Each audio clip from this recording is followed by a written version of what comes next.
Good afternoon, Sir Rosal.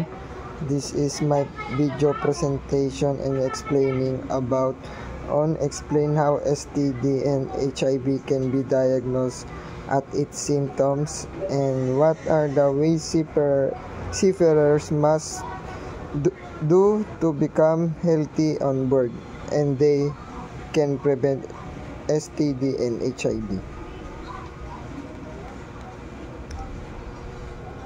STD and HIV can be diagnosed at its symptoms.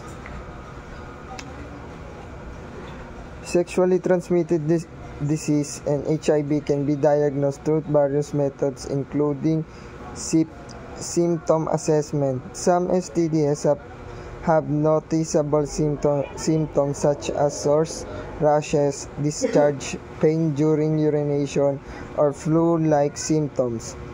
However, many infections may be asymptomatic, making regular testing crucial, especially after risky behavior or a new sexual partner. 2. Testing. There are specific tests for different STDs and HIV. These tests often involve blood, urine, or swab samples depending on the infection. Screening programs. Health clinics, sexual health centers, or healthcare providers offer screening services for STDs and HIV. Home testing kits.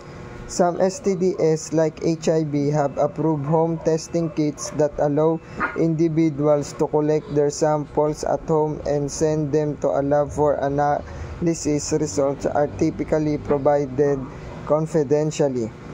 Partner notification. Informing sexual partners if diagnosed with an STD or HIV is crucial for their health and preventing further transmission. Early diagnosis and prompt treatment are essential to manage and prevent the spread of STDs and HIV. Regular testing, practicing safe sex, and open communication with healthcare providers are fundamental for maintaining sexual health. Maintaining good health on board as a seafarer involves several practices. Healthy lifestyle, eating a balanced diet, staying hydrated, getting regular exercise, and enough rest are crucial for overall health. Access to fresh food and clean water is essential on the ship. Hygiene practices, regular hand washing with soap and water, proper sanitation, and personal hygiene are vital to prevent the spread of disease infection among seafarers. Medical checkups, regular and medical examination and screening can help detect health issues early. Safety measures. Following safety measures, protocol, and procedures, wearing protective gear when necessary, and preventing accidents are crucial for seafarers' well-being.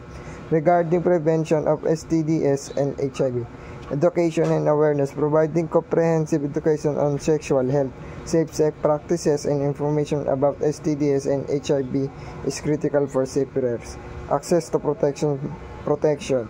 Supplying condoms and promoting their use can significantly reduce the risk of STDs and HIV.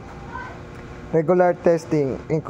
Encourage and facilitating regular testing for STDs and HIV during port visits or through onboard medical facilities can help in early detection and treatment. Open communication. Creating an environment when seafarers feel comfortable discussing sexual health matters, seeking medical advice, and accessing confidential counseling services is crucial.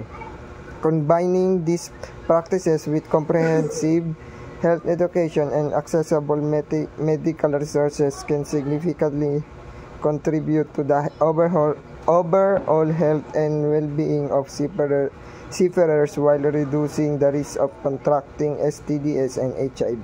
Yan lamang po, sir, and thank you.